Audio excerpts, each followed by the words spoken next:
Hey guys, what is up? So today I'm going to be making and packaging my Etsy orders. Alright, so when I'm packaging, the very first thing I do is go on Etsy on the computer just to see everything that I need. If it's pre-made necklaces, I go ahead and get those out, and if I need to make them, I get out all the supplies that I need to make those different necklaces. So for the pre-made ones, I have 2 gold dragon necklaces, so I can go ahead and get those out.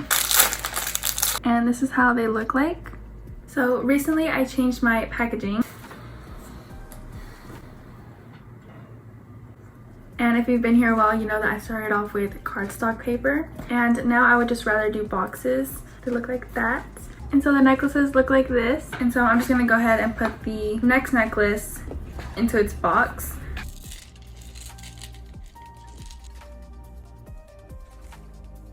And so these 2 necklaces are basically already done. So I'll leave these here. And so for the other ones, I have a rhinestone butterfly necklace, which is a purple choker and a rhinestone choker, and then just a silver simple chain choker. So this is how my supply bag looks like. I've had it since the beginning and I really do not like it, so I'm gonna get a new organization system. So I'm gonna take out my pliers. So I feel like I should go ahead and mention this in every video. My pliers are from Amazon, and then some rhinestone chain. And this one's from Alibaba. This is my silver chain from Michaels. My measuring tape from Walmart. And the jump rings, the claws, and the ends are all in this little packet, also from Amazon. So for the butterfly rhinestone choker, actually, I found out I already have one pre-made, and it looks like this. Now I'm just gonna measure it to make sure that it's a choker and not regular length. It is. Okay. Getting another box and just putting it in here. But before that, I'm going to close the necklace.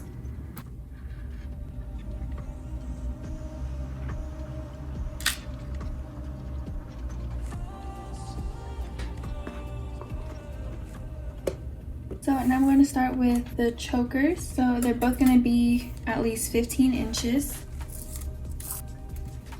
And I'm not sure specifically exactly what this plier is called. I know this one's the round nose plier and this one's the flat nose plier, but this one cuts.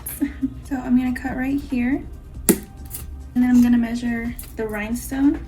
Then I'm gonna cut this one here. I'm gonna start with this one because this one's easier. So with this one, I'm kind of running out, but I just use these silver jump rings and a silver claw.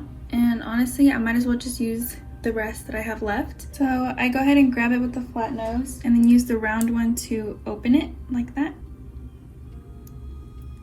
And then just put it inside the chain. And what makes the process go by a lot faster is using another jump ring and just putting it in there. So it's like you get 2 at a time. And basically just do that same thing over and over again. So grab a ring like this, push opposite sides so it's open like this. And go ahead and just add a jump ring into that, and then put it in the last one. And then I close it. And so far we have 4 jump rings. And I'm just gonna add the rest, but leaving one out so it can be on the other end for the claw. So this is how it looks so far. I'm just gonna put on the last one. And so I open the one that I have left and put it in the chain first, and then put on the claw, then close it.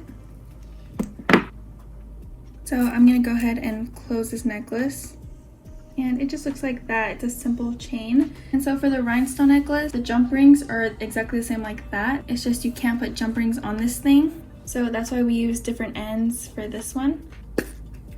And they look like this.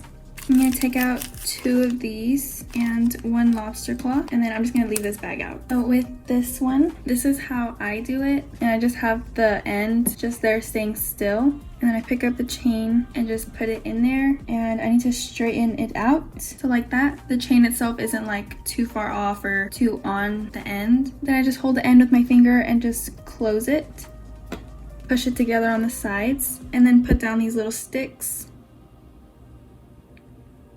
So yeah, it's just a matter of pushing the sides and then pushing the top. And then I do a little pull test. And now I'm just gonna go ahead and do that on the other side. Squeeze the sides, put down one and then put down the other. And I'm sorry if it keeps on going out of frame. I try and look at the screen just so I know if I'm in frame or not. But when I'm paying attention to the necklace, I'm not paying attention to the camera. So that's why it's always like. So now the jump rings. Now I'm just gonna be doing the exact same thing as the other necklace. Open them, put a ring in, and then just put it through the end cup chain, and it looks like this. And then I close it, and so it looks like that. And I'm just gonna be doing the exact same thing. So I'm gonna go ahead and finish this necklace, but I just wanted to say at first doing this was really stressful because like I couldn't get the jump rings to open and stuff. It would just be really frustrating. I never really noticed if I had shaky hands or not, but when I started doing jewelry, I was like, why are my hands shaking so much? I thought I had the most stable hands. But I guess when you're like doing something really small, you notice how your hands are like really up close, especially when I look back at my videos when I'm like editing and stuff. But it does get easier, and it is a really slow process. So I feel like when I realized that it was getting easier, it was just like out of nowhere. One time I had like just 2 necklaces to do, and I did them really fast, and I like surprised myself because I used to take so long. Like I used to take way over an hour just to do a few, and with doing like something so simple in such a long period of time, I was like, why am I taking so long for? Now I'm not as fast as I want to be, but I'm not as slow as I used to be, so that's all that matters. And I just wanted to say, I feel like I got into that point where it's not frustrating to me anymore, and if anything, it's really relaxing. Like just sitting here in silence, focusing on something so small. Like I was just thinking in my head right now, like I feel so calm. This is almost meditative, and it's so weird. I never thought it would be like that, but it is, and I'm glad that it is. And I'm truly grateful that it is too. I feel like I never actually talk about my life or anything, but I'm now ending this chain. I'm just gonna switch to the next point of view. So I'm finishing off this necklace. I opened the jump ring, I put it in here, and then added the claw. And now it's just for me to close it, that it'll be finished. And I'm just gonna put the jump rings that I didn't use back inside the bag. And when it comes to packaging, $10 very simple necklaces, I don't tend to use the boxes just because the boxes are more expensive. So I would usually have like drawstring mesh little bags, but I ran out of those and I really need to go to the store to get them. For now, I'm gonna be using this little one and a little plastic bag. So this rhinestone choker is going in here, and this one's going in this little bag. How did I not notice there was one left? And now I'm just gonna like clean up my space. And to the people that already know, I try and write notes to every single person that buys and just thank them for making their purchase and stuff. So I'm just gonna go ahead and do that really quick. So these are all the names that I'm gonna write notes to. All right, now I'm gonna write the notes. Alright, so I finished writing all the notes, and I'm just gonna leave this here because I ended up not having enough mailers, so I need to go to the store to get that. But yeah, I guess that concludes my entire video. Alright, so with that, if you're still watching, thank you so much for watching my videos, and I appreciate every single person that does. So yeah, just thank you all, and I'll see you guys in my next video. Bye!